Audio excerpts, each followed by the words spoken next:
Assalamualaikum warahmatullahi wabarakatuh. Salam sejahtera untuk kita semuanya. Bapak Kepala Sekolah yang saya hormati, beserta Dewan Guru yang saya hormati pula.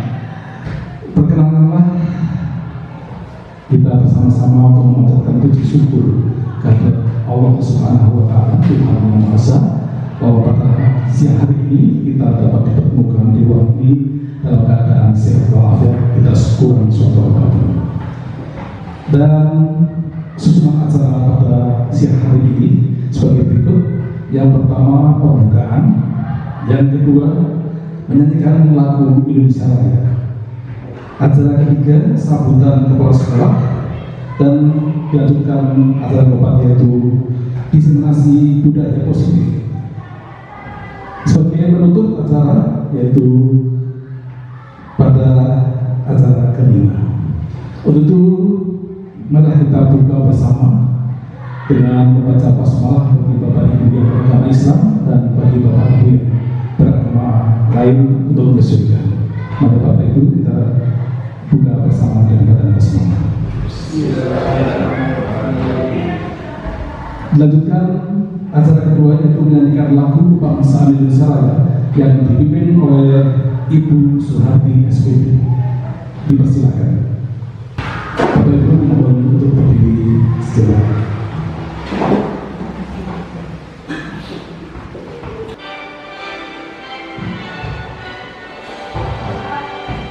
Indonesia tanah airku, tanah tumpah darahku.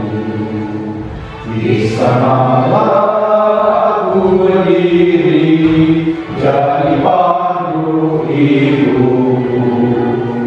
Indonesia kebangsaanku, bangsa dan tanah airku. Marilah kita bersatu, Indonesia bersatu. Hiduplah tanahku, hiduplah negeriku, bangsaku, rakyatku semuanya. Bangunlah jiwanya, bangunlah badannya untuk Indonesia Raya. Indonesia Raya, merdeka, merdeka, tanahku, negeriku yang ku cinta. Indonesia Raya, merdeka, merdeka, hiduplah Indonesia Raya. Indonesia Raya, merdeka, merdeka, tanahku, negeriku yang ku cinta. Indonesia Raya, merdeka, merdeka, hiduplah Indonesia Raya.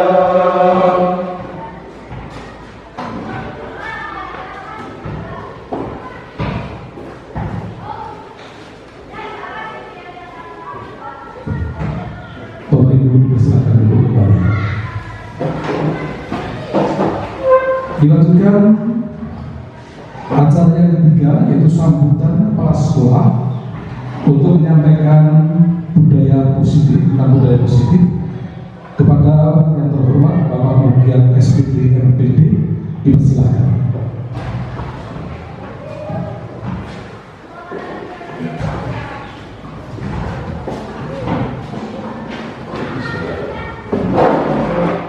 Assalamualaikum warahmatullahi wabarakatuh. Alhamdulillahirabbil alamin. Puji syukur kita panjatkan kepada Allah Subhanahu wa Ta'ala karena pada kesempatan pada ini kita bisa berkumpul di ruangan ini dalam rangka diseminasi budaya positif di sekolah pendidikan sekolah kita yaitu di SD yaitu di Sarjana. Salawat dan salam tidak dapat kita sampaikan kepada junjungan kita Nabi Muhammad SAW yang kita menantikan sahabatnya dari dunia sampai hari yaumul qiyamah. Bapak Ibu yang saya hormati, kita sampai kepada budaya positif, disiplin positif. Ini sebenarnya kita mengadopsi disiplin itu sendiri dari bahasa Yunani, yaitu disipulus, yang artinya kita melakukan sesuatu itu dengan dorongan dari lubuk hati yang sangat dalam, dari hati nurani kita sendiri, bukan karena tekanan, perintah atau paksaan dari orang lain. Untuk menuju ke sana tentunya kita yang lebih dulu adalah kita tanamkan, yaitu norma-norma atau nilai-nilai kebajikan yang berkembang di masyarakat sini, Serang khususnya, dan lebih-lebih di sekolah kita ini, agar jika kita sudah terbiasa menanamkan nilai-nilai kebajikan atau norma kebajikan, sehingga di sekolah kita ini tidak akan terjadi suatu tindakan tidak besar yang kemarin Pak Adi sudah memasang bannernya depan, yaitu ada kekerasan, ada bullying, kemudian intoleransi. Ini mengacunya ke sana karena jika hal budaya positif ini sudah kita tanamkan, tidak akan terjadi di sekolah kita ini, baik anak didik kita maupun kita semuanya akan terjadi suatu tindak kekerasan dan lain-lain. Sesuai dengan profil pelajar Pancasila, bahwa yang diharapkan dalam profil pelajar Pancasila itu yang ingin diwujudkan itu kalau tidak salah ada 6. Dan ini kita sendiri pun kita semua harus mengikuti, yaitu profil pelajar Pancasila yang utama adalah membentuk insan yang bertakwa kepada Tuhan Yang Maha Esa dan berakhlak mulia. Bertakwa belum cukup kalau akhlaknya belum mulia ini. Kemudian yang kedua, ini berkebinekaan yang global, artinya kita berwawasan Indonesia, jangan di Serang, jangan Jawa Tengah. Ya, dengan guru penggerak ini mungkin ada kemungkinan nanti Pak Agama ini bisa berkolaborasi dengan guru-guru di seluruh Indonesia, bisa guru Nusa Tenggara Barat atau NTB dan lain-lain. Maka guru penggerak ini sangat sekali menjadikan pengetahuan dan pengalaman yang luas. Itu artinya berkebinekaan yang global. Kemudian yang ketiga, gotong royong kita terapkan di sekolah kita ini. Ya, saya sendirilah mengakui bahwa banyak sekali kelemahan dan kekurangan. Tanpa partisipasi bahwa itu semua, saya yakin semua tidak akan berjalan dengan baik. Nah, saya terima kasih kepada Bapak Ibu semua yang sudah menanamkan jiwa gotong royong yang cukup tinggi dan mandiri. Nah, kita tidak boleh tergangguan, yang semua bisa kita lakukan, kenapa tidak kita lakukan. Ini yang keempat. Kemudian yang profil pelajar Pancasila yang kelima, yaitu benar kritis dan malu-malu untuk mengkritik dan dikritik, asal kritiknya sifatnya membangun. Kemudian yang keenam, kreatif. Nah, kreatif juga perlu kita kembangkan. Itu yang perlu kita tanamkan kepada anak-anak didik kita semuanya. Bapak Ibu, dalam filsafat Jawa itu sering ditekankan bahwa ada 3 hal yang perlu kita ingat bahwa pesan dari orang tua kita yang dahulu itu demikian, yang kuasa kejaman. Artinya apa? Dimanapun kita berpuasa, jangan saya membunuh atau membuat juga masa depan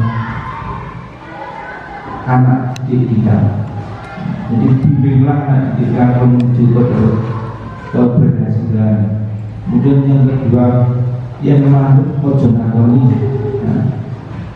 Sebaik apapun, sepandai apapun kita, jangan sampai melukai anak didik kita. Ya.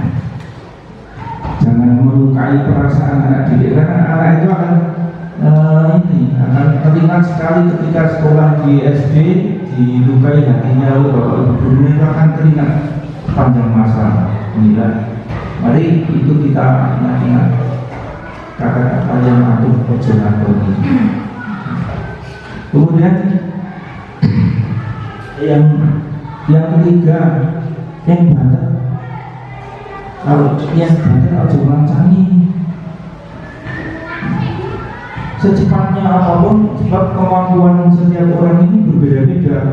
Secepat apapun kita harus mengadakan istilahnya ditanamkan pada anak untuk selalu bermusyawarah.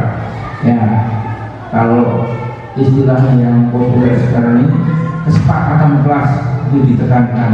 Sekolah itu harus masuk komputer belum ya nanti. Jadi jangan memutuskan, Bapak Ibu sebagai guru jangan memutuskan jam sekian harus masuk, tapi kesepakatan. Jadi mendahulukan musyawarah kelas. Demikian Bapak Ibu apa yang saya sampaikan. Jadi mari dengan budaya positif ini sangat-sangat luar biasa. Terlebih alhamdulillah sekolah kita ini sangat beruntung. Ada guru pengajar praktik yaitu yang di Pak Apik di JMSD. Kemudian ada guru penggeraknya di sekolah lain tidak ada seperti sekolah kita. Mudah-mudahan kedepannya kita akan menuju lebih baik dan lebih sempurna. Yang kurang lebihnya mohon maaf, dan saya akhiri bila itu lebih baiknya. Assalamualaikum warahmatullahi wabarakatuh. Waalaikumsalam warahmatullahi wabarakatuh. Waktu kami kembalikan kepada pembawa acara. Saat ini Bapak Ibu semuanya akan disampaikan inseminasi budaya positif oleh Bapak Margono SPD. Dipersilakan.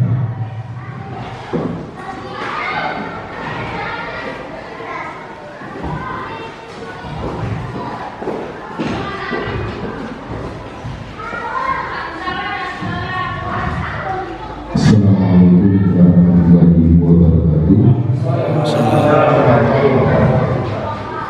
Kepada Bapak Kepala Sekolah SD Negeri 1 Siran yang berhormat, kepada Bapak Ibu Guru beserta karyawan SD Negeri 1 Siran yang saya hormati, pertama dan utama marilah kita panjatkan puji syukur kita kepada Allah Subhanahu wa Ta'ala, karena pada kesempatan siang hari ini kita masih diberi kenikmatan kesehatan, bisa melaksanakan tugas sebagaimana kegiatan rutinitas kita setiap hari. Kedua kalinya, salawat dan salam selalu senantiasa kita sampaikan kepada usaha kita, junjungan kita, beliau Nabi Muhammad SAW, yang akan memberikan syafaatnya nanti di yaumil qiyamah. Bapak Ibu yang saya hormati, pada kesempatan siang hari ini izinkan saya menyampaikan aksi nyata modul 1.4 budaya positif yang telah saya lakukan di kelas saya. Adapun rancangannya seperti ini Bapak Ibu.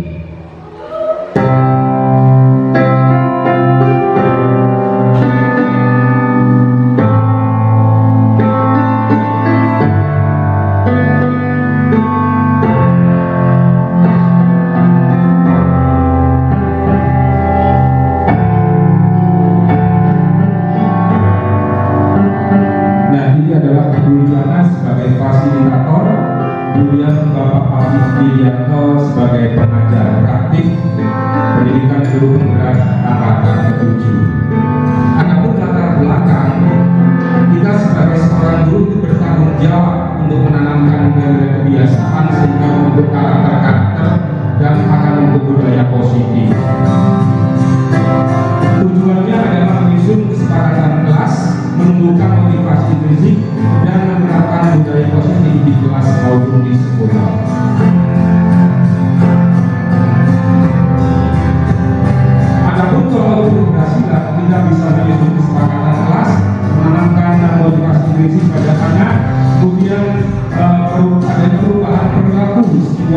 warga sekolah. Dari masa tindakan saya berdiskusi dengan kepala sekolah, kemudian dari festival budaya positif, kemudian kolaborasi dengan Bapak Ibu, kemudian evaluasi kegiatan budaya positif. Adapun pelaksanaan pada hari ini adalah implementasi budaya positif bersama Bapak Ibu sekolah. Sebagai tindak lanjut nantinya adalah evaluasi.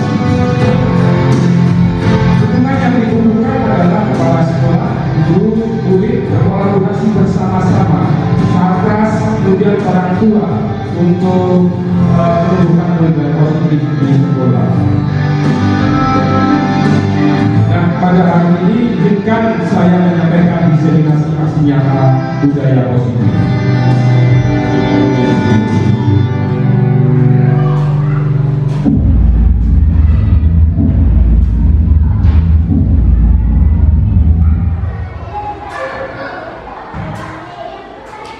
Nah, Bapak Ibu, pada kesempatan siang hari ini izinkan saya menyebarkan pemahaman dan pengalaman penerapan budaya positif di SD Negeri 1 Serang.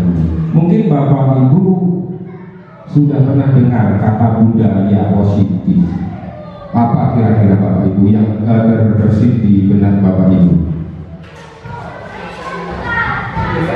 Kebiasaan yang baik, apalagi mungkin. Nah, betul sekali bahwa budaya positif adalah kebiasaan atau kebiasaan yang baik yang dapat menumbuhkan karakter siswa berdasarkan nilai kebajikan universal. Nah, ini Bapak Ibu, bahwa lingkungan positif, budaya positif merupakan lingkungan positif yang terdiri dari warga sekolah yang saling mendukung, saling belajar, saling bekerja sama sehingga tercipta kebiasaan yang baik. Sehingga dari kebiasaan-kebiasaan baik tersebut ini akan menumbuhkan karakter-karakter baik dan kemudian akan membentuk sebuah budaya positif. Nah, ini standar nasional pendidikan kita ini bahwa pembelajaran ini terjadi dengan baik. Ini adalah pembelajaran yang berpihak pada murid. Ini apa pembelajaran yang berpihak pada murid? Di sini adalah adanya interaksi, inspiratif, menyenangkan, menantang, memotivasi murid atau peserta didik untuk berpartisipasi aktif, kemudian memberikan ruang yang cukup untuk mengungkapkan prakarsa kreativitas kemandirian serta perkembangan fisik dan psikologi murid atau peserta didik. Nah, ini kita mengacu pada filosofi Ki Hajar Dewantara bahwa seorang pendidik, seorang pendidik ini adalah hanya menuntun kodrat yang ada pada anak, baik kodrat alam maupun kodrat zaman, sehingga anak tersebut dapat mencapai keselamatan dan kebahagiaan yang setinggi-tingginya, baik sebagai diri sendiri, manusia maupun anggota masyarakat. Kemudian yang kedua, menurut Ki Hajar Dewantara, guru adalah diibaratkan sebagai petani, sekolah ibaratkan lahan atau tanah, dan murid ibaratnya benih. Sedangkan guru yang ibaratkan petani hanya bisa menuntun,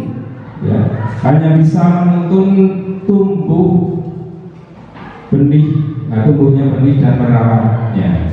Kemudian pendidikan mengantar pada murid. Pendidikan yang berpihak pada murid dengan menggali potensi sesuai dengan bakat dan minat yang dimiliki. Kemudian pendidikan bukan tabula rasa. Anak bukan kertas kosong yang digambar sesuai dengan keinginan orang dewasa. Orang dewasa yang dimaksud di sini adalah kita. Kita berkeinginan anak harus seperti ini. Ini tidak bisa, Bapak Ibu. Tetapi sebagai guru ini hanya bisa menebalkan laku sesuai dengan konteks diri dan sosio-kultural. Artinya kodrat alam yang dibawa anak itu dari lingkungan keluarga. Kemudian kita hanya bisa menebalkan lakunya. Nah, ini interpretasi pendidikan logika ajaran Gandara yang sudah dijelaskan tadi, ini yang pertama adalah piramid seperti ini, menuntun kekuatan kodrat alam dan kodrat zaman, baik sebagai manusia yang relasinya terhadap Tuhan Yang Maha Esa, diri sendiri, sesama, dan alam semesta. Kemudian sebagai anggota masyarakat diharapkan dapat memberikan kontribusi dalam lingkungan, baik lingkungan keluarga, kelas, sekolah, maupun global. Agar apa? Agar mencapai keselamatan dan kebahagiaan. Nah, bagaimana anak itu bisa mencapai keselamatan dan kebahagiaan? Maka perlu dikembangkan atau menumbuhkan budaya positif di lingkungan sekolah. Adapun ada beberapa konsep budaya positif yang perlu kita sharingkan atau kita pahami bersama di sini. Pertama adalah disiplin positif dan nilai-nilai kebajikan universal. Nah, kemudian adanya teori motivasi, hukuman dan penghargaan serta restitusi. Kemudian ada keyakinan kelas, kebutuhan dasar manusia dan dunia berkualitas, 5 posisi kontrol, dan segitiga restitusi. Nah, ini adalah konsep dalam penanaman budaya positif di lingkungan sekolah kita, Bapak Ibu.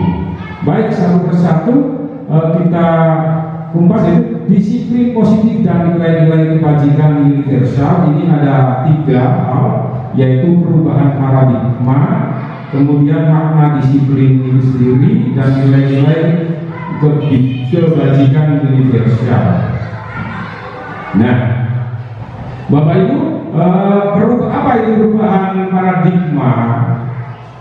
Nah, perubahan paradigma, coba Bapak Ibu kita melakukan permainan, yaitu cobalah buka. Tangan kanan Bapak Ibu dikepalkan. Nah, yang pertama kali apa yang harus kita lakukan? Nah, di sini carilah teman sebagai pasangan Anda untuk melakukan kegiatan cobalah buka. Berarti pasangan itu kan 2 orang, ya, 2 orang. Kemudian yang kedua adalah tugas Anda itu mengepalkan salah satu tangan. Tangan kanan kita kepalkan juga. Bayangkan bahwa di dalam kepalan tangan Bapak Ibu ada sesuatu yang sangat berharga dan perlu dijaga karena sangat penting untuk masa depan atau untuk kehidupan Bapak Ibu. Kemudian tugas teman yang satunya adalah mencoba membuka kepalan tangan Bapak Ibu. Boleh dengan cara-cara, boleh membujuk, menghardik, mengintimidasi, ataupun cara-cara yang lain agar kepalan tangan itu bisa terbuka. Nah, coba kita praktekkan Bapak Ibu. Boleh menggelitik, boleh bagaimana, kira-kira apa yang akan Bapak Ibu lakukan? Apakah kepalan tangan itu bisa terbuka atau tidak? Coba Bapak Ibu. Iya. Salah satu dulu membuka kepalan tangan, menutup kepalan tangan. Teman yang satu adalah mencoba membukanya. Iya. Boleh menghardik, bagaimana kira-kira? Baik, sekarang bergantian Bapak Ibu. Sekarang bergantian. Nah, sekarang bergantian. Boleh enggak? Nah, baik Bapak Ibu. Nah, ini kira-kira dari apa yang Bapak Ibu lakukan tadi, ya.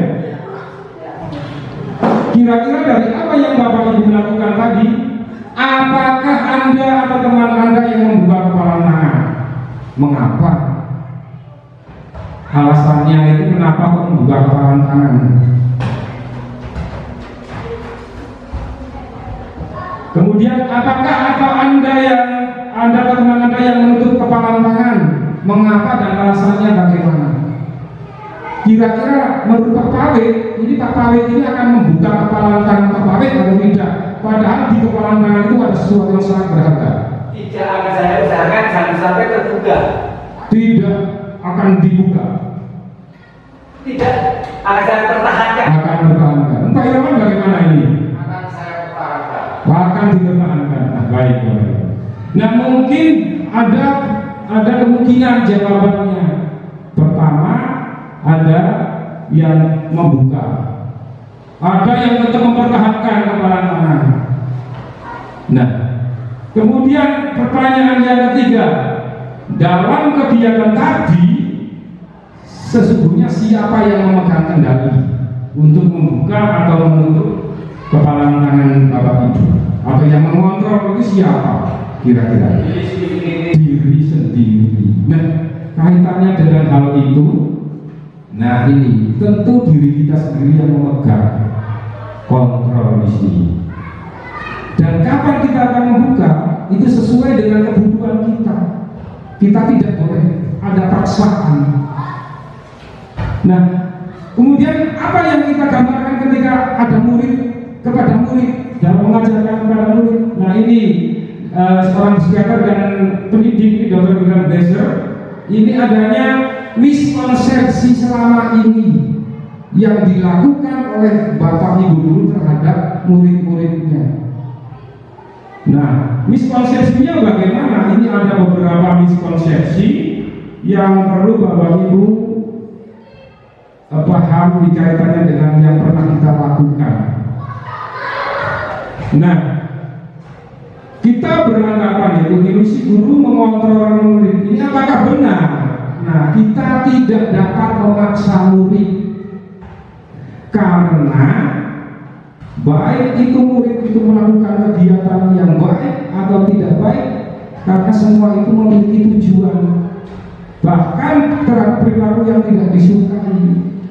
Jadi murid itu juga memiliki tujuan, bahwa penguatan positif, efektif dan bermanfaat. Ini selama ini kita beranggapan seperti itu. Ternyata dalam jangka waktu tertentu murid itu akan menyadari, bahkan akan menolak bujukan kita, atau murid akan tergantung pada sang guru. Artinya begini, kenapa tergantung sang guru? Ketika seorang guru menyatakan, anak-anak silakan ambil sampah, ini kalau tidak ada perintah dari guru, murid tidak akan melakukan. Ini karena ilusi kita, anggapan kita itu terhadap murid itu efektif dan bermanfaat, padahal dalam jangka waktu tertentu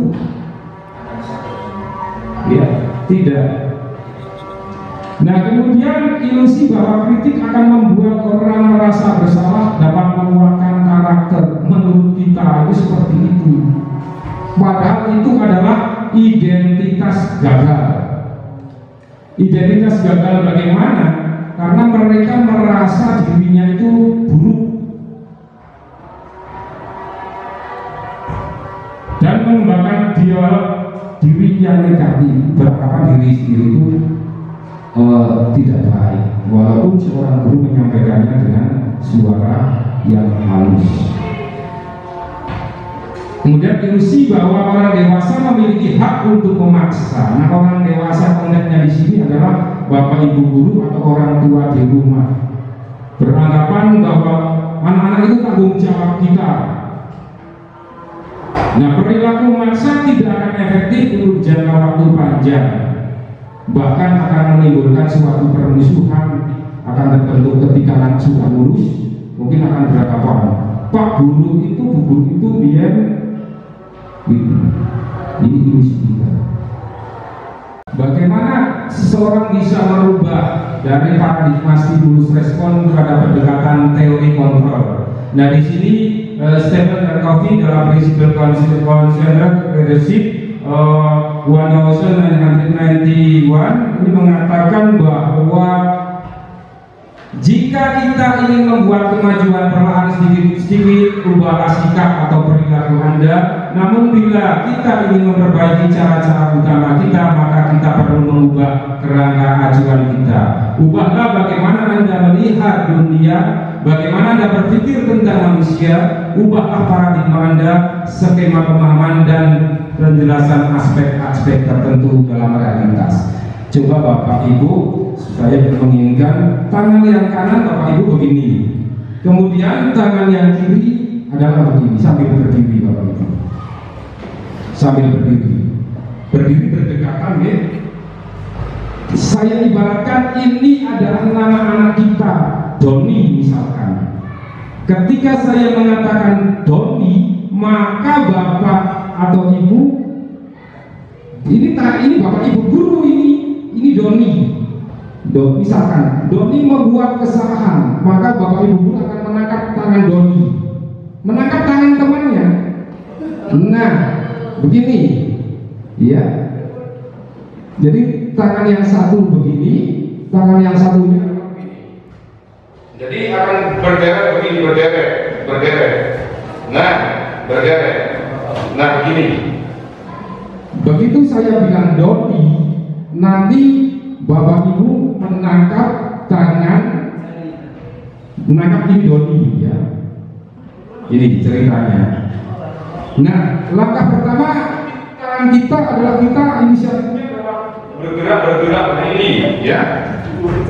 Sambil didengarkan, jangan menangkap dulu karena di kelas 6 ada seorang murid yang sering terlambat, namanya Doni. Sambil bergerak ke atas bawah. Nah, Doni dilepaskan lagi. Nah, kita latihan dulu ya. Kita latihan dulu. Di kelas 6 ada siswa yang sering terlambat sekolah, namanya Doni. Kemudian dilepas lagi. Setelah ditangkap, dilepas lagi. Kemudian tangkap lagi. Ya. Ini ada begini. Ulang lagi. Di kelas 6 ada siswa yang bernama Doni. Nah, ketika pelajaran Siti, Ahmad, dan Ridwan itu mendengarkan apa yang disampaikan Bapak Ibu guru.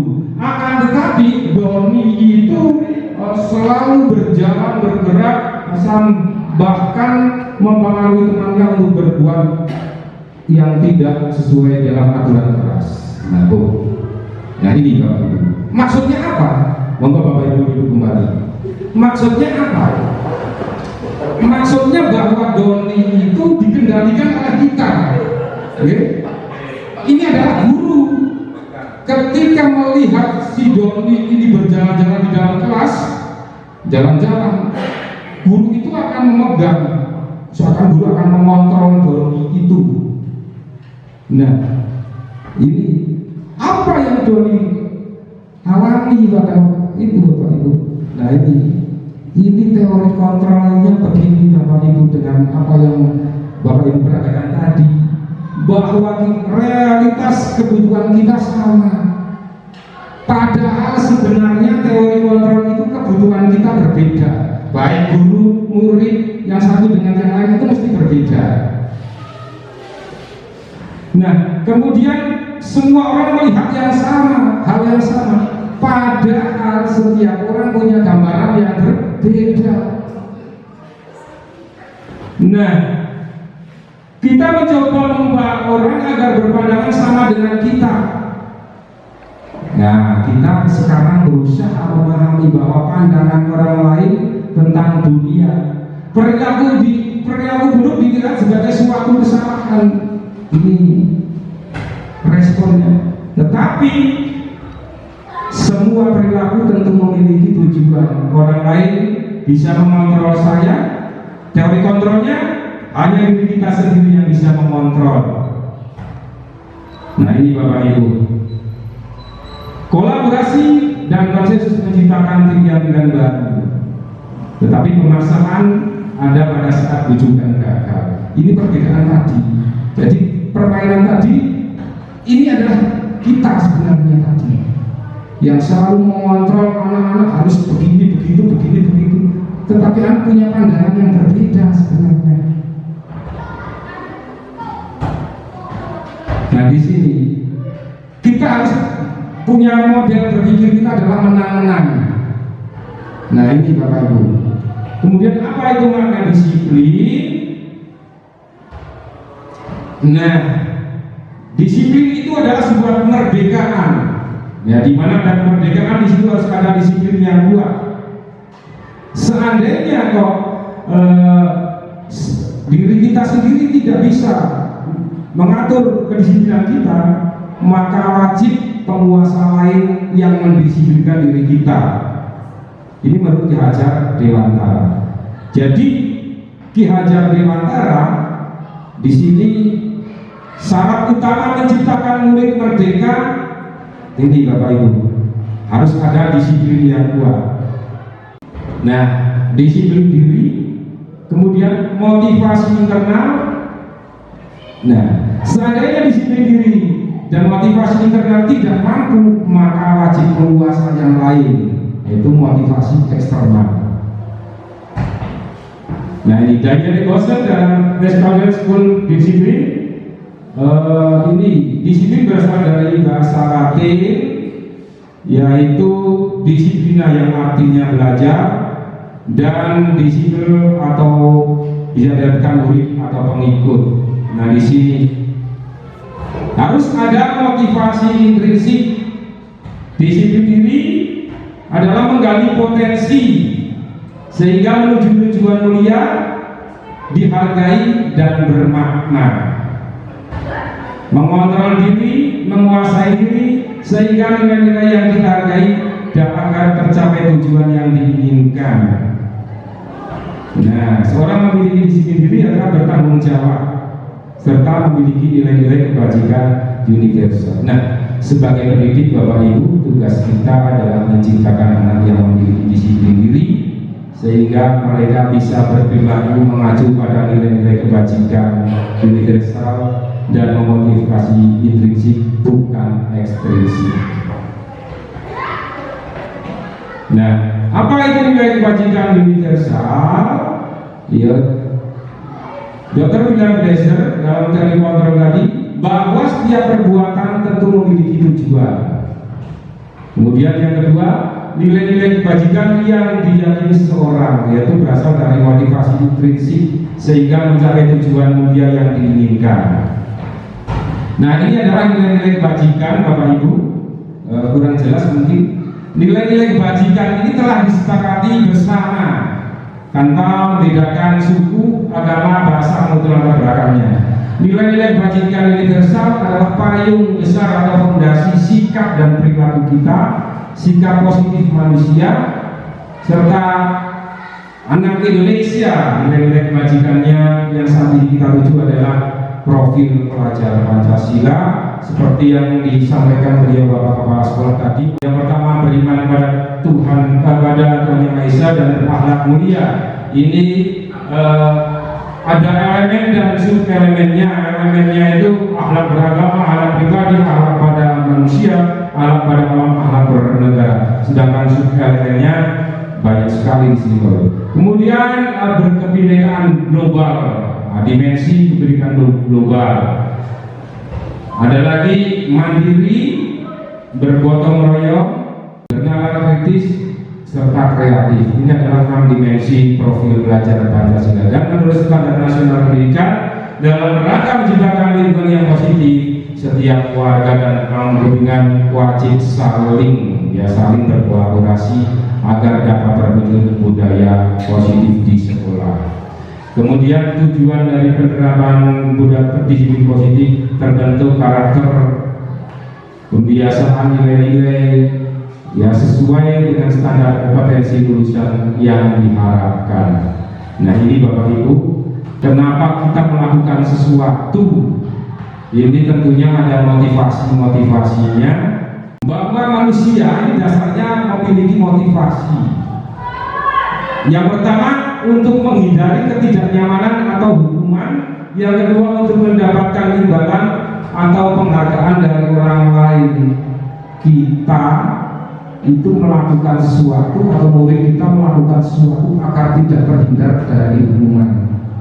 Contohnya, kalau anak-anak tidak mengerjakan PR, nanti anak-anak harus menulis 100 kali sehingga anak mengerjakan PR asal-asalan. Ini karena untuk menghindari hukuman. Ada lagi, kita mengerjakan sesuatu atau anak-anak kita mengerjakan sesuatu agar mendapatkan imbalan atau penghargaan. Nanti kalau kamu lomba menang akan Pak Guru beri hadiah, sehingga yang diangan-angan adalah hadiahnya. adalah motivasi eksternal. Kemudian yang ketiga adalah untuk menjadi orang yang mereka inginkan dan menghargai diri sendiri dengan nilai-nilai yang dipercaya, nilai-nilai kebajikan universal tadi. Ini adalah motivasi internal. Nah, kaitannya dengan hal tersebut ini ada hukuman, konsekuensi, dan retribusi. Ini adalah hal yang berbeda. Bahwa hukuman ini tidak terencana atau tiba-tiba. Contohnya, tidak mengerjakan PR harus lari di lapangan selama 10 kali. Ini mendadak oleh guru kelas. Ini namanya hukuman, sehingga yang terjadi ini anak akan tersakiti, ya, akan tersakiti. Dan hukuman itu guru yang secara langsung membuatnya. Tetapi kalau konsekuensi ini sudah direncanakan baik guru dengan murid. Anak-anak, kita buat sebuah kesepakatan kalau yang tidak mengerjakan PR harus mengulang 3 kali menulis di dalam kelas. Ini kesepakatan, anak-anak juga akan melakukan. Nah, ini adalah restitusi, menciptakan kondisi bagi murid untuk memperbaiki kesalahan. Ketika anak ada sebuah kesalahan, kita tidak memvonis, tapi memberikan solusi bagaimana anak itu bisa memperbaiki dirinya ke depan. Nah, ini perbedaan yang jauh di sini. Bahwa hukuman ini adalah identitas gagal, sedangkan konsekuensi dan retribusi adalah identitas sukses di sini. Kalau hukuman sesuatu yang menyakitkan akan terjadi, konsekuensi harus terjadi, restitusi merupakan pilihan.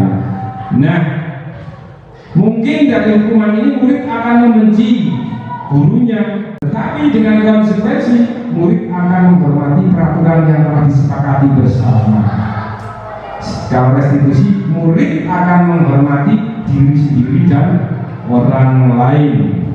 Nah, ini perbedaannya. Jadi menurut Bapak Ibu, selama ini kita melakukan yang mana? Hukuman. Nah, kedepannya besok kira-kira kita akan ke hukuman atau konsekuensi atau restitusi kira-kira? Konsekuensi restitusi. Baik, kita lanjutkan coba apa ini. Nah, ini bahwa hukuman ini akan negatif, konsekuensi ini sifatnya netral, restitusi adalah positif. Awas kalau dilakukan lagi, ya nanti awas kamu. Ini guru yang mengatakan. Tetapi konsekuensinya lakukan apa yang saya katakan. Positifnya, apakah hal ini yang sesungguhnya ingin kamu lakukan? Nah, ini selanjutnya dihukum oleh penghargaan.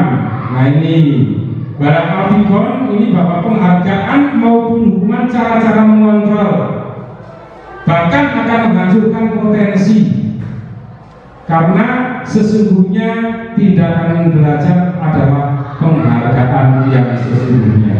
Nah, ini Bapak Ibu bahwa hukuman atau penghargaan ini akan membawa pengaruh jangka panjangnya. Penghargaan juga tidak efektif, penghargaan merusak hubungan. Maksudnya bagaimana? Si A terus yang katakan dia saya kok tidak, ya, sehingga bertemannya antara si A dengan si B di dalam kelas mungkin agak enggan. Demikian pula Bapak Ibu ketika diberi tugas, Bapak A saja yang diberi tugas dan diberi hadiah, saya kok tidak pernah dapat, ribet dari kepala sekolah. Nah, ini akan timbul, akan merusak hubungan. Penghargaan mengurangi ketepatan. Biasanya yang diangan-angan adalah penghargaannya atau, tapi pekerjaan tidak beres itu biasanya. Yang penting dapat penghargaan. Nah, ini. Kemudian penghargaan mematikan kreativitas. Kita akan membuat kreativitas sesuai diri kita sendiri. Ini kita tidak bisa, karena sudah diatur oleh suatu kesepakatan bersama di sini harus seperti ini. Penghargaan menghukum. Nah, ini kalau kita tidak dapat penghargaan, kita paling-paling ya tidak ada apa-apanya. Nah, ini biasanya termasuk anak-anak seperti itu. Nah, kemudian yang akan kita bangun adalah motivasi intrinsik, motivasi dalam diri kita sendiri. kita bekerja dengan ikhlas walaupun tanpa ada penghargaan ataupun apa, itu akan enak. Demikian itu kan murid. Kalau murid sudah memiliki motivasi itu tanpa disuruh, ketika ada sampah itu berserakan sudah mengambil sendiri. Selanjutnya Bapak Ibu, ini adalah restitusi, pendekatan menciptakan disiplin positif, ya, menanamkan disiplin positif pada murid, kemudian proses menciptakan kondisi murid untuk memperbaiki kesalahan sehingga mereka dapat kembali ke kelompoknya dengan karakter yang lebih kuat. Prosesnya adalah kolaboratif, kemudian memiliki tujuan disiplin positif memulihkan dirinya setelah berbuat kesalahan sehingga dapat menghargai diri sendiri maupun orang lain terkait dengan nilai-nilai kebajikan yang sudah dipercayai. Ini ciri-ciri restitusi adalah bukan menebus kesalahan, namun belajar dari kesalahan, memperbaiki hubungan, tawaran bukan paksaan, menuntun. Ya, ini mendasari sebuah tindakan cara yang paling baik, karakter, penguatan, fokus pada solusi, mengembalikan murid yang berbuat salah pada kelompoknya. Nah sekarang Bapak Ibu, setelah kita mempelajari restitusi tadi, kita akan belajar dengan keyakinan. Apa itu keyakinan? Mengapa keyakinan keras? Mengapa tidak peraturan saja? Mengapa kita memiliki peraturan tentang menggunakan helm pada saat mengendarai kendaraan roda 2 atau bermotor? Kenapa kita harus pakai helm? Karena aturannya begitu. Mengapa kita memiliki peraturan tentang penggunaan masker dan mencuci tangan setiap saat? Ya, karena bagaimana? Ini adalah aturan-aturan, tetapi keyakinan ini adalah sebuah nilai positif dari peraturan itu. Mengapa kita menggunakan helm? Ini adalah aturan, tapi keyakinan kita adalah biar selamat. Mengapa kita pakai masker? Ini aturannya. Untuk apa? Kesehatan atau keselamatan. Lah ini yang namanya keyakinan. Keselamatan, kesehatan, ini adalah keyakinan. Apa itu keyakinan? Nilai-nilai kewajiban universal yang disepakati baik tersirat maupun tersurat. Ini tanpa membedakan latar belakang suku maupun bahasa. Nah ini cara pembentukan keyakinan sekolah atau keyakinan kelas bagaimana? Ini keyakinan kelas bersifat lebih abstrak daripada peraturan. Keyakinan kelas berupa pernyataan universal. Keyakinan kelas harus dibuat dalam bentuk positif. Jangan terlalu banyak, ya. Sebaiknya sesuatu yang dapat diterapkan, sesuatu yang dapat diterapkan. Semua warga ini memberikan kontribusi dan ditinjau kembali dari waktu ke waktu. Nah ini prosedur pembentukan keyakinan kelas. Warga kelas ini mempunyai andil semua, ya, untuk mengusulkan apa. Kemudian setelah itu dicatat. Setelah dicatat, kemudian ubahlah kalimat negatif menjadi kalimat positif. Contoh, jangan berlari di kelas. Ini kalimat negatif. Kenapa kalimat negatif? Ada kata jangan. Maka kita ubah menjadi positif, berjalannya di kelas. Nah setelah itu kemudian ditinjau ulang. Setelah ditinjau ulang, kemudian disetujui dan ditandatangani bersama, termasuk guru, murid. Nah, keyakinan sekolah dan kelas selanjutnya bisa dilekatkan di dinding kelas di tempat yang mudah dilihat. Ini di kelas saya ini sudah mencoba. Yang pertama di kamar anak sudah mengusulkan apa yang menjadi ide anak tentang diri sendiri. Kemudian ditunjukkan di sini gambar yang kedua. Ini keyakinan saya. Tetapi kemudian ditempelkan di papan tulis. Setelah ditempelkan di papan tulis atau dinding, kita seleksi kata-kata yang sama itu kita jadikan satu biar tidak terlalu banyak. Nah, kata-kata yang sama itu kita seleksi jadi satu. Kemudian akan muncul ini Bapak Ibu. Ini kalau tadi masih peraturan, tapi ini sudah keyakinan kelas. Tidak perlu banyak, sedikit tapi mudah diingat dan kontinu, bisa kontinu Bapak Ibu. Jujur dalam bertindak. Kompleksnya banyak ini, jujur dalam bertindak itu segala macam, tapi kita ambil fokusnya sini, saling menghargai, bertanggung jawab. Contohnya apa? PR dikumpulkan, dikerjakan, dikoreksi hari ini atau apa, sudah bertanggung jawab tanpa bawa suruh. Komitmen dari sebuah kesepakatan menjadi sebuah komitmen bersama, saling menghormati. Nah, ini yang dinamakan keyakinan kelas. Mungkin di kelas 1, 2, 3 mungkin akan lebih ringkes lagi, mungkin 1 atau 2 saja. Yang penting anak bisa berjalan mengingat-ingat keyakinannya itu apa. Nah ini, setelah keyakinan itu, kita kembali lagi bahwa kebutuhan dasar manusia ini ada 5 kebutuhan dasar manusia, yaitu bertahan hidup, survival, love and belonging, power, freedom, fun. Ini ada sebuah kasus di sini Bapak Ibu. Ibu Ambar, guru wali kelas 2A di SD Pelita Hati, sedang bingung menghadapi ulah salah satu murid di kelasnya, yaitu Doni. Beberapa anak di kelas 2A telah datang padanya dan mengeluhkan Doni yang seringkali meminta bekal makan siang. Mereka dengan paksa, jika Anda menghadapi situasi seperti Bu Ambar ini, apa yang Bapak Ibu akan lakukan? Menurut Bapak Ibu, kenapa kok Doni melakukan itu? Baik atau tidak Bapak Ibu? Memaksa mengambil minta makanan itu kira-kira baik atau tidak? Tidak baik. Tidak baik itu menurut Bapak Ibu. Tetapi menurut Doni memiliki kebutuhan. Nah ini alasan Doni apa? Bahwa jika jawaban Doni ketika ditanya oleh Ibu Ambar karena ia lapar dan orang tuanya tidak membawakan bekal, maka Doni ini masuk dalam kebutuhan untuk bertahan hidup karena lapar tadi. Jadi siapa tidak? Ya tidak. Jadi kebutuhan bertahan hidup adalah kebutuhan yang bersifat fisik, misalnya kesehatan, rumah dan makanan.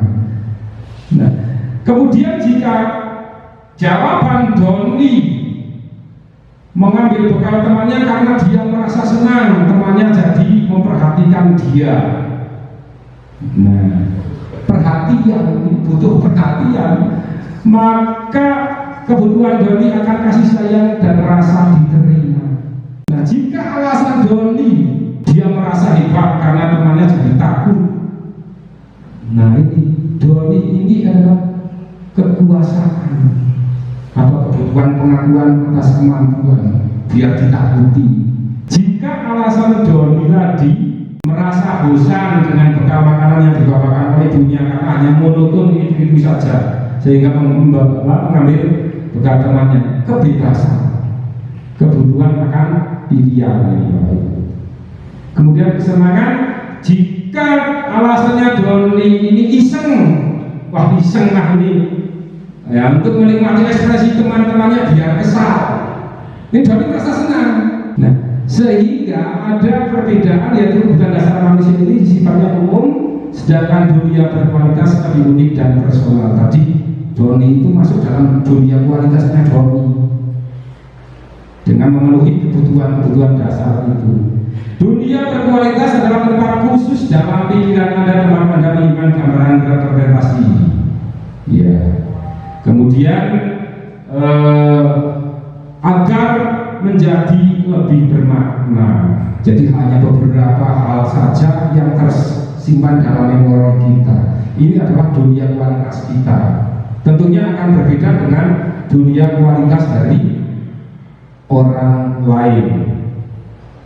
Nah, ini sesuatu yang sangat baik. Gambaran dunia berkualitas adalah unik dan spesifik setiap orang. Bila guru dapat membangun interaksi, nah ini, maka murid akan meletakkan dirinya sebagai individu yang positif, berkualitas sesuai dengan nilai-nilai kebajikan yang ada. Nah, ketika menghadapi sebuah persoalan, tentunya selama ini kita belum memahami bagaimana guru itu memposisikan dirinya. Ada penghukum, pembuat merasa bersalah, teman, pemantau, dan manajer. Ini biasanya ketika penghukum ini guru berkata, kalau kamu tidak melakukan, awas dia. Nah ini biasanya, sehingga hasilnya pun mungkin murid akan memberontak. Kemudian dampaknya pada murid, ini murid akan selalu mengulangi kesalahan. Kalau tidak dapat guru A, saya akan begini, karena takutnya dengan guru A atau guru B. Sehingga kalau diajar guru yang lain, ini akan melakukan hal yang kurang sesuai. Membuat orang merasa bersalah, ini biasanya itu kata-katanya itu halus. Ini guru mengatakan, kamu seharusnya sudah tahu, ibu lelah sekali mengatakan, ibu stres. Ini padahal kata-kata halus seperti itu, murid ya guru halus sekali, tapi penusuk sekali. Nah ini membuat orang merasa sebagai teman. Ayolah, lakukan demi ibu. Kita merangkul, kita kayak bicara kita sesuai dengan anak-anak seperti itu, pendekatan-pendekatan seperti itu. Nah, kemudian pemantau kita hanya mengawasi sesuai dengan aturan yang sudah disepakati. Kemudian kita hanya menanyakan apa peraturan yang telah kita sepakati. Tetapi sebagai manajer, yaitu apa yang kita yakini, nilai-nilai bajikan tadi yang kita yakini itu apa? Bagaimana cara memperbaiki sehingga anak itu akan kembali pada karakter yang lebih kuat dalam kelompoknya di sekolah atau di kelas. Nah, selama ini Bapak Ibu kira-kira posisinya di mana ini Bapak Ibu? Penghukum, pembuat orang merasa bersalah, teman, pemantau atau manajer kira-kira terhadap anak-anak. Kompleks. Pak Yogo, ini apa ya Pak Yogo? Ya, ini semuanya kita lakukan tanpa disadari. Kita sering menghukum, kemudian juga kita memantau, dan kita juga mengarahkan. Kompleks sekali. Kalau Bu Mariati bagaimana ini? Sebagai penghukum atau teman atau pemantau ini kira-kira? Ya, sebagai teman, sebagai manajer, juga hukum juga pernah. Tapi bukan yang ringan sebenarnya. Menurut Bapak Ibu, kira-kira yang sesuai dengan diri kita itu yang mana? Yang akan kita perbaiki ke depannya, atau yang pernah kita lakukan dan akan kita tinggalkan gitu kira-kira? Kalau penghukum akan kita lakukan terus? Tinggalkan. Pembuat merasa bersalah? Tinggalkan di sini. Ya, karena memang benar itu adalah kontrol dari luar karena identitas gagal. Maka secara tidak langsung pelan-pelan kita tinggalkan. Nah, yang ideal itu yang mana ini Bapak Ibu? Yang ideal ini bisa pemantau dan manajer. Kalau manajer tidak bisa ya minimal pemantau, ataupun saking minimalnya ya teman. Ini. Tapi diupayakan ini. Nah, dalam penerapan program disiplin positif, hendaknya guru memiliki standar seperti ini, kepribadian profesional. Guru adalah seorang among, berada dalam posisi manajer, sehingga dapat menuntun murid menjadi insan yang mandiri, merdeka, dan bertanggung jawab. Nah ini, bagaimana cara mengatasi sebuah kasus ini? Karena kita tadi sudah menyatakan sebagai manajer ataupun pemantau, ini kita melakukan segitiga restitusi. Namanya segitiga, ya bentuknya segitiga. Ada 3 sisi. Yang pertama adalah menstabilkan identitas, validasi tindakan yang salah, dan menanyakan keyakinan. Nah, apa makna dari ketiga itu? Ini menstabilkan identitas adalah mengubah identitas anak dari orang yang gagal karena melakukan kesalahan menjadi orang yang sukses. Ini biasanya kata-katanya berbuat salah itu tidak apa-apa. Tidak ada manusia yang sempurna. Saya juga pernah melakukan kesalahan seperti itu. Ini guru. Cara bahasa saya ngedem, tapi dengan kata-kata yang positif. Kemudian validasi tindakan yang salah, yaitu memenuhi kebutuhan dasar tadi, 5 kebutuhan salah satunya itu. Kalau kita memahami kebutuhan dasar atas sebuah tindakan,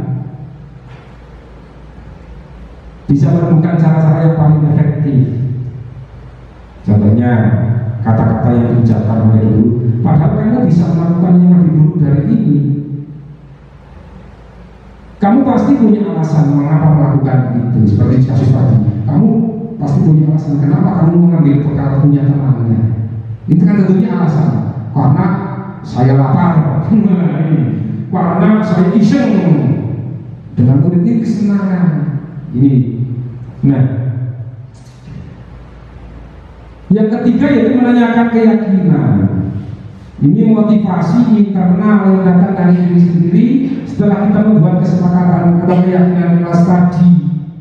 Apa yang kita percaya, apa nilai-nilai umum yang kita telah sepakati, nilai-nilai yang kita sepakati dan keyakinan kelas yang lagi dibuat.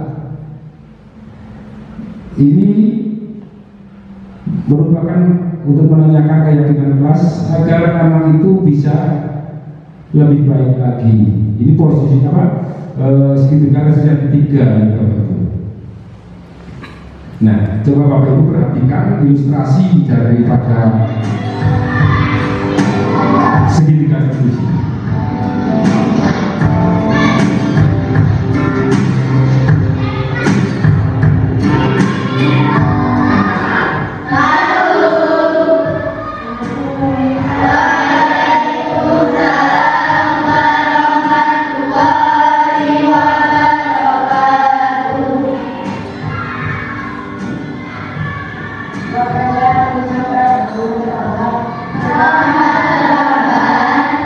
Ini kasus satu ketika seorang anak datang ke sekolah terlambat.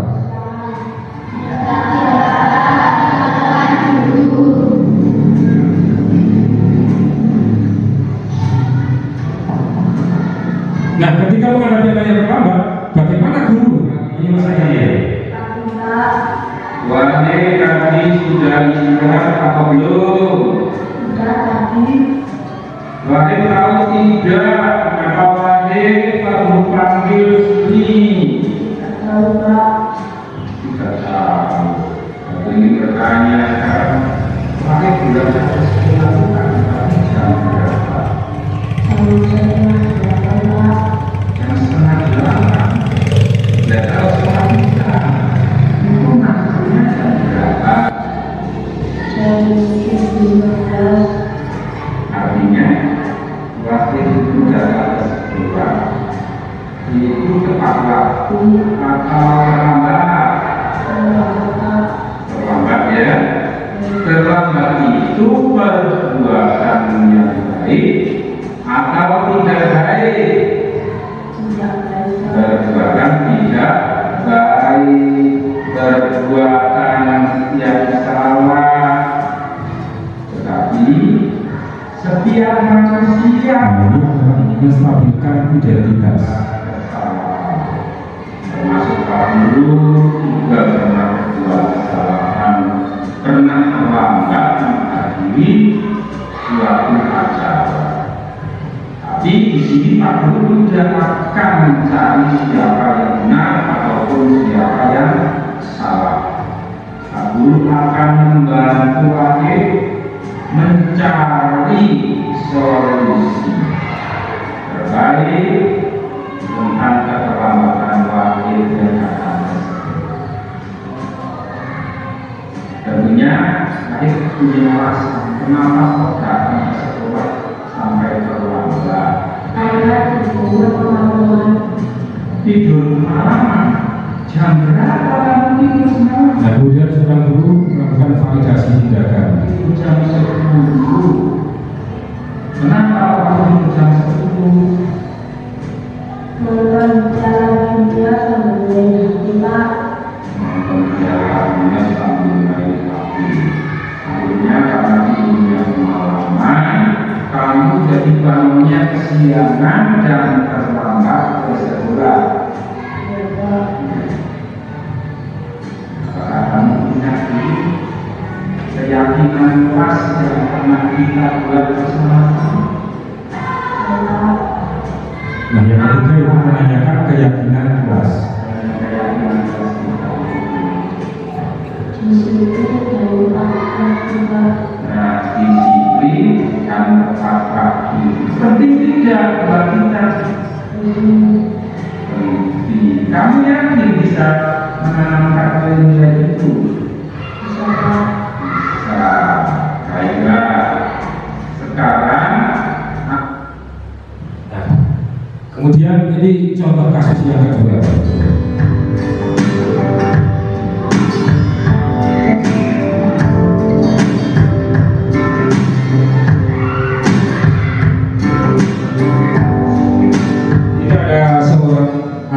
Ini ketika sedang undangan, ini menyontek punya teman yang lain.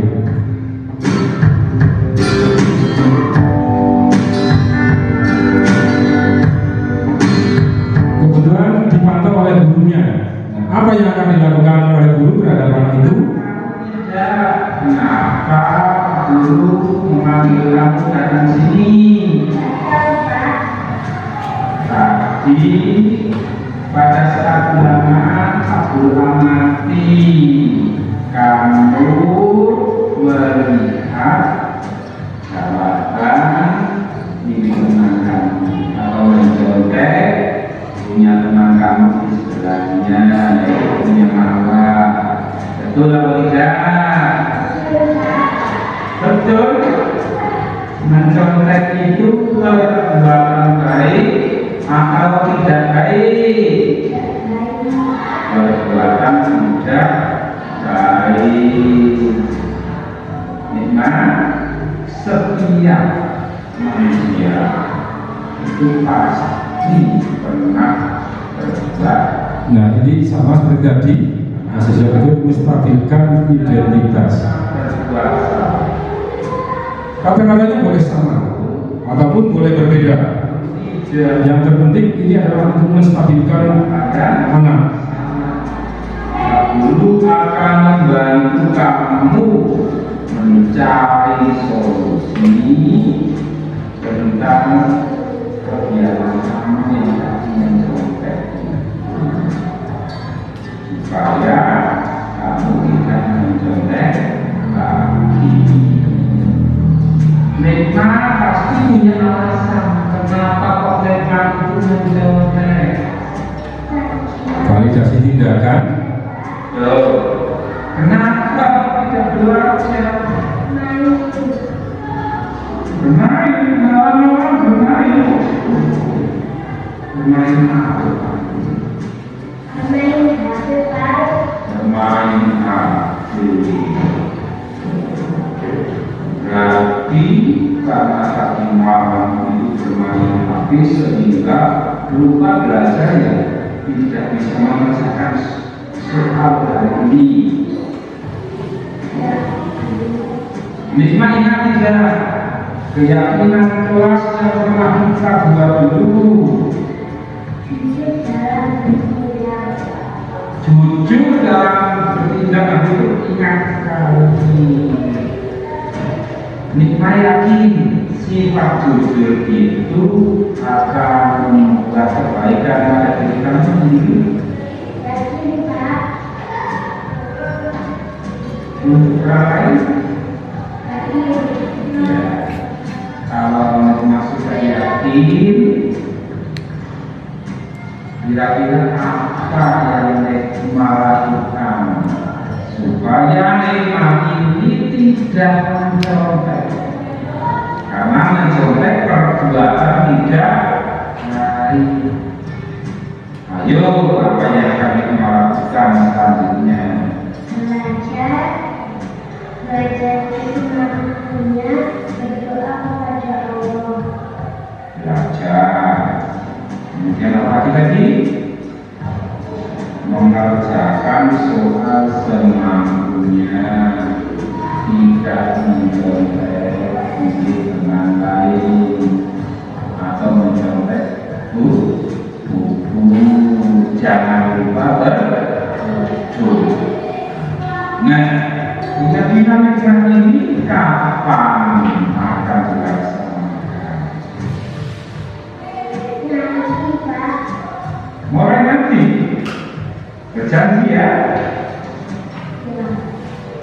Baiklah, mudah-mudahan dengan apa yang Ikhwani lakukan untuk memperbaiki diri ke depannya menjadi lebih baik, menjadi anak yang solehah, berbakti kepada orang tua, para ibu, dan berguna bagi bangsa dan agama. Setuju? Benar? Nah, baik dulu. Nah, Bapak Ibu, ada dua kasus itu. Menurut Bapak Ibu, posisi guru di situ seperti apa?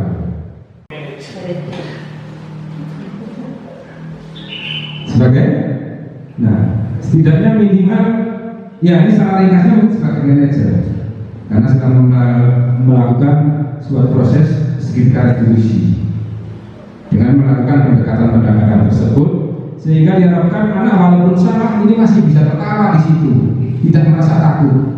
Kemudian dari penanganan kasus ini diharapkan ini ada pendekatan restitusi, sehingga guru sebagai manajer dapat mengajukan pertanyaan-pertanyaan bermakna, sehingga murid lebih mandiri, percaya diri, dan bertanggung jawab. Mungkin dari apa yang saya sampaikan tadi ada suatu hal yang disampaikan Bapak Ibu atau ada yang belum memahami. Demikianlah sedikit sharing atau apa yang ingin saya sampaikan kaitannya dengan budaya positif. Mudah-mudahan dengan sharing ini kita bisa merubah paradigma kita menjadi lebih baik ke depannya dengan menerapkan kebiasaan-kebiasaan positif, sehingga akan mencakup dari kelas kita ke kelas ke lingkungan sekolah. Jadi dimulai dari kita sendiri dulu. Dan apabila dari penyampaian saya dari awal sampai akhir kurang berkenan atau kurang pas sesuai dengan harapan Bapak Ibu, mohon maaf yang sebesar-besarnya. Saya Ari Wilayah Gede. Assalamualaikum warahmatullahi wabarakatuh.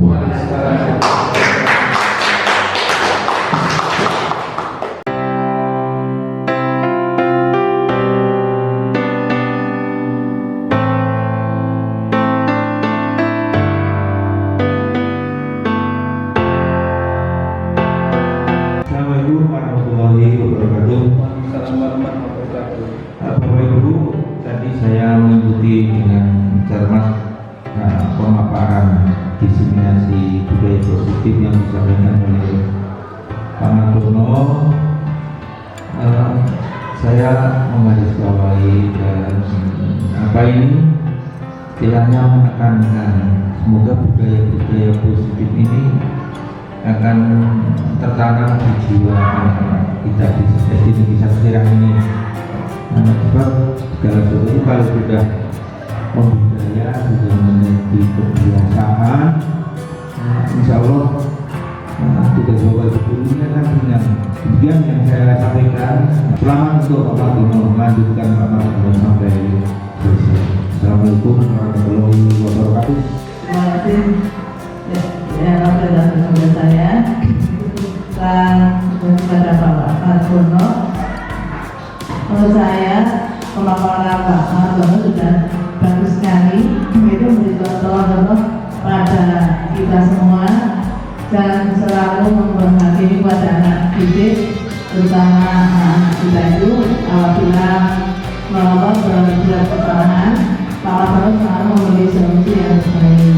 Itu dengan pengenalan, dengan pendekatan, sehingga anak tersebut akan membuat belajar dengan baik dan tidak merasa atau takut kepada Bapak dan Ibu. Terima kasih. Setelah kami mengalami ini, kita mengatasi dan bersimulasi, maka dapat kita berkesimpulan bahwa seperti kita mengatasi kemampuan tadi, seorang kita akan selalu mengabdi di sebelah anak, bukan membimbing untuk mengarahkan, tapi seorang kita itu menjadi hikmah kepada orang kecil. Setelah kita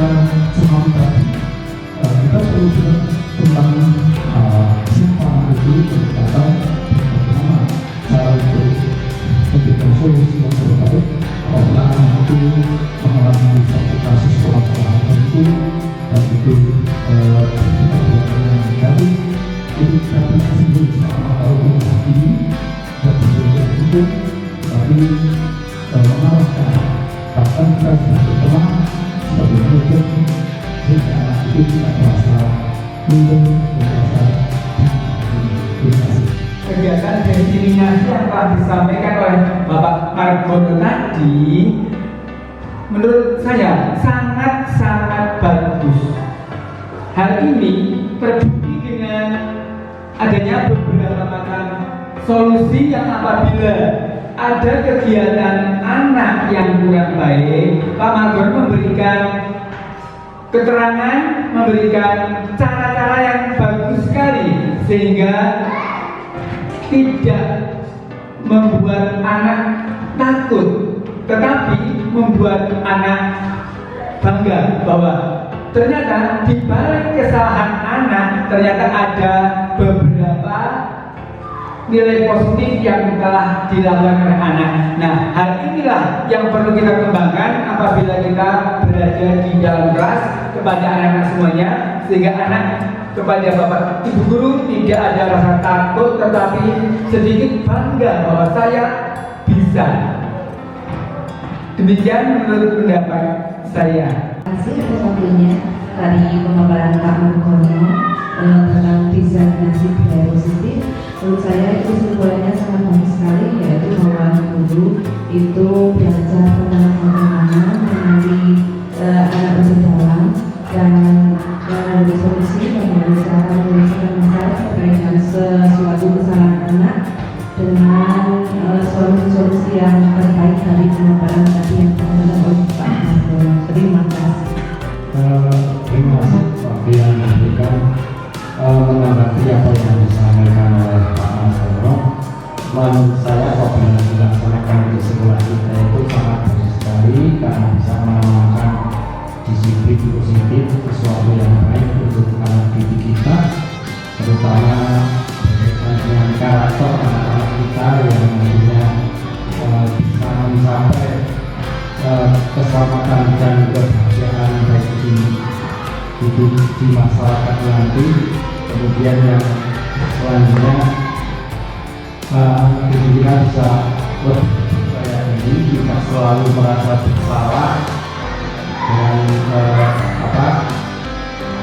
yang kita biasanya memberikan hukuman dan lain sebagainya. Anak menjadi tidak minder dengan penyelesaian yang telah tadi dipaparkan. Dari saya itu saja, terima kasih.